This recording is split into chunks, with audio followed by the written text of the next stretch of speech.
Bien-aimés frères et sœurs, vous connaîtrez la vérité et la vérité vous affranchira. Ça, c'est pas moi qui le dis, c'est la Bible qui le dit. Mais moi, je vous dis mieux.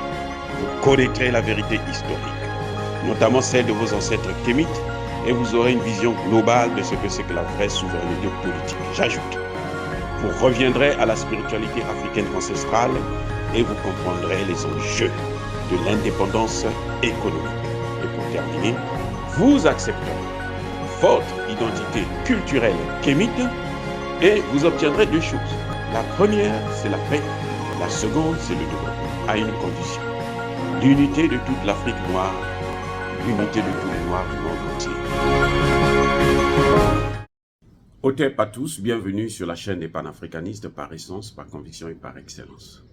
Celle des citoyens kémites par nécessité et obligation de combat.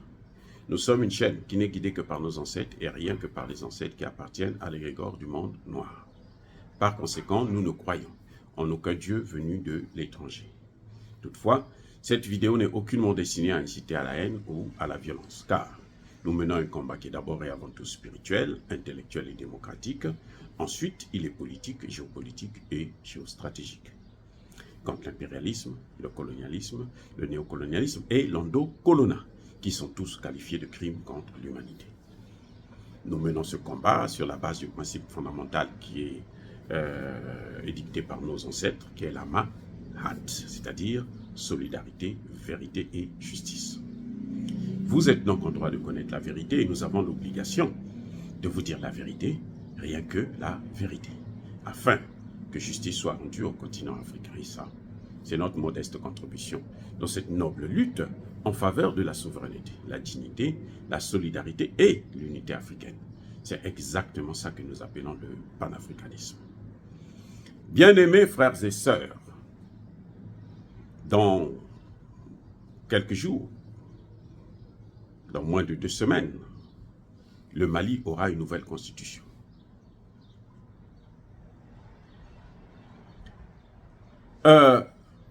Cela aura des conséquences très importantes pour le retour à la paix. Et ce qui m'intéresse avec cette constitution, c'est d'abord que cette constitution, cette fois-ci, c'est pas les Occidentaux, les experts français, payés bien sûr aux frais de la princesse africaine, malienne notamment, qui sont venus planter leur constitution, nous imposer en quelque sorte une constitution, sous prétexte que ce sont les plus intelligents et tout, machin, tout ça. Mais c'est une constitution qui est adaptée à la culture, à la réalité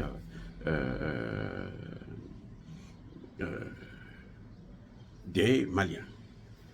C'est ce que j'appellerais une constitution faite maison.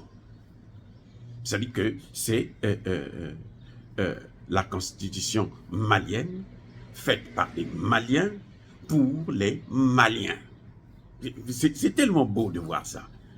Ce n'est pas une constitution faite par les Français pour les Maliens. Non. Cette fois-ci, ce sont les Maliens qui se sont assis et qui ont décidé comment leur pays va maintenant évoluer. Ça ne veut pas dire que c'est une constitution parfaite. Non. Il y aura toujours des amendements qui pourront venir. Mais les bases fondamentales de l'aspect politique, juridique, économique, social et même spirituel sont prévues dans cette constitution parce que c'est une constitution malienne. Donc, cette fois-ci, c'est une constitution qui est adaptée aux réalités maliennes. Mais le plus important, ce n'est pas ça. Le plus important, c'est que vous avez entendu parler des accords d'Alger, que j'ai toujours critiqué d'ailleurs. J'ai toujours demandé qu'on ne devrait même pas les appliquer, parce que je suis contre ces histoires où les problèmes africains vont se résoudre ailleurs. à l'étranger, même si c'est en Algérie, c'est en Afrique, c'est vrai. Mais l'Algérie, c'est l'Afrique du Nord. Écoutez bien, l'Algérie, c'est l'Afrique du Nord. C'est vrai que c'est l'un des rares pays arabes qui est très proche qui est très proche de nous. La Tunisie a montré que effectivement, elle n'avait rien à faire avec nous. Et donc, il faut se méfier. Mais le fait que ça ne se passe pas au Mali, le fait que ce ne sont pas les Maliens qui se sont assis autour du Mbongi entre eux pour trouver une solution, le fait que ce soit imposé et parrainé par la France et par les Nations Unies, à l'évidence, ce n'est pas des accords qui sont avantageux ni pour l'une ou pour l'autre partie au conflit au Mali. C'est-à-dire que les tribus Azawad, là, ils pouvaient, c'est-à-dire que c'est ridicule d'en arriver jusqu'à ce point, en ce 21e siècle. Au moment où tous les pays, hein, toutes les sous-régions vont ensemble. Au moment où je vous parle là, les pays d'Amérique latine, écoutez bien, les pays d'Amérique latine sont en train de se préparer pour créer une alliance entre eux avec les pays des Caraïbes, en dehors des États-Unis d'Amérique. Écoutez, je reprends. En Amérique latine, ils ont compris qu'aller seuls face à la mastodonte américaine, nous allons toujours être les perdants, les esclaves, les colonisés. Donc, nous devrons nous réunir, être ensemble et former un bloc pour que nous puissions faire face à la toute-puissance Amérique. À ce moment, nous, Africains, nous ne pouvons pas nous permettre. Déjà, on a du mal à fédérer ces États, notamment ceux de l'Afrique noire. On va encore les morceler. Comme vous voyez au Darfour, là, au Soudan, la guerre qu'il y a là, ils veulent encore morceler le pays. Les mêmes Occidentaux. Le Mali, ils voulaient morceler le pays. Ce qu'on appelle autonomie. Autonomie, c'est quoi? J'ai travaillé aux Nations Unies, dans la section des affaires civiles. Mon rôle, justement, c'était de travailler avec le ministère de l'Intérieur, avec les collectivités territoriales. L'autonomie, là, ce n'est pas la décentralisation. En tout cas, surtout ce qui était dans les accords d'Alger, là, ce n'est pas la décentralisation. C'est le début de la balkanisation, de la séparation. Parce que la décentralisation, elle vous accorde un certain nombre de pouvoirs, mais vous restez là. Et ces pouvoirs qu'on vous accorde là, on les accorde à tous les secteurs, toutes les collectivités. On ne va pas dire seulement que, bon, dans le Nord, il y aura telle autonomie et tout. C'est pas ça la décentralisation. Je suis désolé, c'est pas ça la décentralisation. J'ai écrit un livre là-dessus, sur le guide des affaires civiles. Vous allez voir ça. C'est pas ça la décentralisation.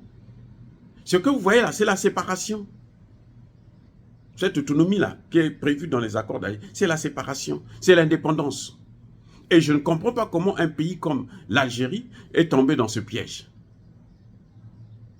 Il y a un problème. Il faut le reconnaître. Les accords d'Alger étaient impraticables si l'on voulait maintenir un Mali unifié. C'était impossible. On va vers, avec ces accords d'Alger, on va vers la séparation. Et c'est ce que voulaient les Occidentaux. Si les tribus Azawad pensent que eux, ils ne veulent pas vivre avec les Maliens, ils n'ont qu'à aller en France. Comme ça, ils vont savoir ce que c'est que vivre en France. Ceux qui ont vécu dans ces pays-là savent, avec moi, ce que c'est. Et oui, il y a une grande différence entre autonomie et décentralisation. L'autonomie, c'est pas ça. l'autonomie, dans la décentralisation, il y a l'autonomie. Donc quand on parle de décentralisation, il y a déjà l'autonomie qui est là. Mais quand vous parlez de l'autonomie sans la décentralisation, ce n'est plus la décentralisation, c'est une division. Et l'avantage de la constitution malienne, c'est là où les Maliens sont des génies. Hein. Franchement, Assimi Goïta, le gars, il est bondé. Cette constitution-là, si elle est adoptée là, elle annule l'autonomie. Elle annule les accords d'Alger qui prévoyaient l'autonomie du nord du Mali. Avec des pouvoirs forts, on leur donne un passeport diplomatique. Quand les matières premières de la zone, on les partage entre eux et puis l'État malien. Ça n'a aucun sens. C'est comme ça, ça dit que ce qu'ils ont fait là, ce sont les accords de défense, les accords secrets que la France a eu avec les pays africains, tous les pays africains. C'est exactement ça qui est dans les accords d'Alger. C'est-à-dire que la France vous accorde votre indépendance, votre autonomie, mais les matières premières, vous les partagez. Donc le Mali devrait partager les matières premières avec la partie autonome des Azawad. Et qu'est-ce qui devrait se passer? Vous avez les Nations Unies. C'est pour ça que les Nations Unies ne veulent pas partir. Vous avez les Nations Unies qui sont là pour séparer les deux, pour que vous puissiez être, vous ne puissiez pas vous battre. La zone tampon. Et même en termes diplomatiques, ils appellent ça la zone tampon. La zone tampon, c'est quoi? C'est la ligne de démarcation, la ligne de séparation. Ce que vous entendez parler de zone tampon, là, c'est la ligne de séparation. Mais ils ont fait ça au Soudan. Et attendez, ils sont venus, nous on vient pour vous séparer, pour que vous ne puissiez pas vous battre. Le Soudan Sud qui veut l'indépendance. Et puis petit à petit, ils ont divisé le Soudan. Maintenant le Soudan du Nord, là, ils veulent encore le diviser. Comme ça, une partie va être contrôlée par le Russe, l'autre partie va être contrôlée par les États-Unis. C'est ça qui est en train de se faire là. Il n'y a pas autre chose. C'est ça, ce qu'ils sont en train de faire. Et s'ils réussissent, ils vont prendre, qu'est-ce qu'ils vont faire? Ils vont aller dans un autre pays, au Tchad. La rébellion veut une partie, la partie là où il y a le pétrole, là, donnez ça aux rebelles. Vous les Tchadiens là, la majorité des Tchadiens là, vous restez avec une partie. Et c'est ce que les gens comme les Sucé Masra soutiennent. Le FAC soutient. C'est pour ça que chaque fois qu'il y a des négociations, tous les accords de paix là, on les chamboule. Parce que ça ne convient pas aux intérêts occidentaux. C'est pour ça que vous voyez que les Occidentaux sont en train de mettre en jeu tous les moyens pour empêcher à ce que le Mali puisse aller vers la démocratie. Parce qu'avec la Constitution, un président élu sous la base de cette Constitution ne pourra plus venir respecter les accords d'Alger. Au nom de quoi ils vont maintenant venir dire non, les accords d'Alger, il y a les ceci, il y a les cela. Puisqu'il y a même des gens qui sont qui ont signé ces accords, qui sont dans ce gouvernement de transition. Au nom de quoi ils vont encore continuer? C'est fini, le problème est résolu. Donc tout ce que vous voyez là, l'opposition, des magistrats qui vont ici, qui vont danser là par là, c'est juste parce que les Occidentaux ne veulent pas la démocratie. Tant que la démocratie n'est pas à leur avantage. C'est pour ça que moi je critique certains panafricanistes qui parlent de la démocratie comme si la démocratie venait du ciel. Qui parlent de la limitation de mandat comme si ça venait de Dieu. Pour eux, ils peuvent couper leur gorge pour qu'il y ait le changement. Mais c'est les mêmes gens là, si vous les mettez au pouvoir, là, vous allez voir qu'ils vont rester là, chercher à rester là à vie. Ils feront pire que nos dictateurs que vous voyez là. Parce qu'on ne comprend pas pourquoi les gens vont chanter tout le temps limitation de mandat, démocratie, limitation, démocratie. C'est vous qui avez inventé ça pour jurer sur ça. Commencez d'abord par inventer la vôtre. Et après, vous allez maintenant vous dire que non, nous avons créé ceci, il faut appliquer ça, c'est nous, c'est les Africains, nous devons faire ça. C'est pas pour vous. Les autres qui ont inventé ça, ils savent pourquoi ils ont inventé ça. Eh oui. Bref. Donc, la constitution malienne a un avantage, un double avantage plutôt, j'allais dire, c'est que c'est une constitution fait maison. Mais aussi, elle met à nu, elle neutralise, elle annule complètement les accords d'Alger. Parce que dans un pays là, il ne peut pas avoir deux constitutions. Accord d'Alger et constitution nationale. C'est pas possible. Les gars, c'est pas possible. Ça se fait pas. Même les panafricanistes qui demandent le départ de Assimi Goïta, la démocratie, les limitations des mandats, des trucs comme ça, eux-mêmes ils savent que c'est pas possible. Bref, bien-aimés frères et sœurs, encore une fois, soyez bénis, abondamment bénis par le Dieu de Kémite et par nos ancêtres évangélisés, mais que tous ceux qui persécutent le continent africain le pillent et le déstabilisent, qu'ils soient noirs, blancs, chinois, arabes, indiens, qui qu'ils soient punis, maudits, foudroyés, neutralisés, effacés, écrasés par ce Dieu de Kémite et par nos ancêtres évangélisés. Vive l'Afrique éternelle. J'ai dit, et j'assume.